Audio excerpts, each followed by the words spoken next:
நண்பர்களே அனைவருக்கும் வணக்கம். தமிழகத்தில் மதியம் 3 மணி அளவில் வெளியான மிக முக்கியமான பல்வேறு விதமான தலைப்பு செய்திகளை இந்த வீடியோவில் பாத்தீங்கன்னா நம்ம பார்க்க போறோம். வீடியோவை முழுமைக்குமே ஸ்கிப் பண்ணாம பார்க்குமாறு கேட்டுக்கொள்ளப்படுகிறது. குறிப்பாக பாத்தீங்கன்னா 1000 கோடி நிதி ஒதுக்கப்பட்டு பள்ளி மேம்பாட்டு பணிகள் மேற்கொள்ளப்பட உள்ளது அப்படின்னு சொல்லிட்டு அமைச்சர் அன்பில் மகேஷ் பாத்தீங்கன்னா தெரிவித்திருக்கிறார்.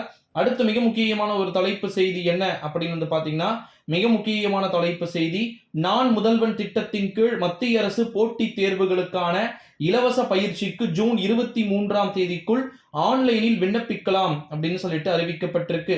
தங்கத்தின் விலை சவரனுக்கு 680 ரூபாய் குறைந்து 53,560 வரைக்கும் பாத்தீங்கன்னா தற்போது விற்பனை செய்யப்படுவதாக தகவல்கள் அப்படின்றது வெளியாகிருக்கு. அடுத்து மிக முக்கியமான ஒரு தலைப்பு செய்தி என்ன அப்படின்னு பாத்தீங்கன்னா, அரவிந்த் கெஜ்ரிவால், டெல்லி முதலமைச்சரான அரவிந்த் கெஜ்ரிவாலுக்கு நேற்று ஜாமீன் வழங்கப்பட்டது.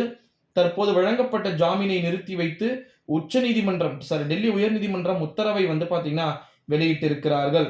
அடுத்து மிக முக்கியமான ஒரு அறிவிப்பு என்ன அப்படின்னு பாத்தீங்கன்னா, பெண்களுக்கு 1 லட்சம் மானியத்தில் அதாவது குறிப்பா rose colour auto, pink auto anganwadi பணியாளர்களுக்கு கைபேசி போன்ற பொருட்களை வழங்க நம்முடைய தமிழ்நாடு அரசின் சார்பில் கீதா ஜீவன் அறிவிப்பை அறிவித்திருக்கிறார்.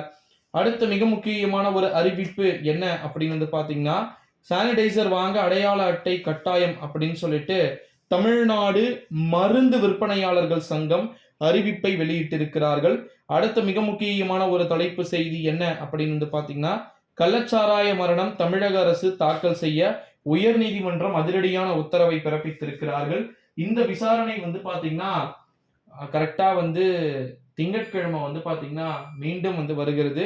அடுத்து மிக முக்கியமான அறிவிப்பு என்ன அப்படின்னு பாத்தீங்கன்னா, மிக முக்கியமான தகவல், கள்ளச்சாராய மரணம் எதிரொலியாக மிக முக்கியமான மூலப்பொருட்களாக இருக்கும் மருந்து பொருட்களை விற்பனை செய்ய மருந்து கடைகளுக்கு கட்டுப்பாடுகள் பாத்தீங்கன்னா கிடைக்க பெற்றிருக்கு அப்படின்னு சொல்லலாம். அடுத்த மிக முக்கியமான ஒரு தகவல் என்ன அப்படின்னு பாத்தீங்கன்னா, தமிழகத்தில் மேற்கு தொடர்ச்சி மலை மாவட்டங்கள்ல ஞாயிற்றுக்கிழமையிலிருந்து தொடர்ந்து பலத்த மழையானது பொழியக்கூடும் அப்படின்னு சொல்லிட்டு சொல்லப்பட்டிருக்கு. அடுத்த மிக முக்கியமான அறிவிப்பு என்ன அப்படின்னு பாத்தீங்கன்னா, ரெட் அலர்ட் தமிழகத்திற்கு விடுக்கப்பட்டு இருந்தது, அது வாபஸ் வாங்கி ஆரஞ்சு அலர்ட்டாக மாற்றப்பட்டிருக்கு. அடுத்த மிக முக்கியமான அறிவிப்பு, சென்னையில் குடிநீர் ஆதாரமாக விளங்கும் வீராணம் ஏரி இந்த ஆண்டில் முதல் முறையாக அதனுடைய முழு கொள்ளளவை எட்டியிருக்கிறது. அடுத்து மிக முக்கியமான ஒரு அறிவிப்பு என்ன அப்படின்னு பாத்தீங்கன்னா, இன்று தமிழக வெற்றி கழகத்துடைய தலைவர் விஜய் அவர்களுடைய பிறந்தநாளை முன்னிட்டு தமிழகம் எங்கும் வாழ்த்துக்கள் குவிந்து வருகிறது.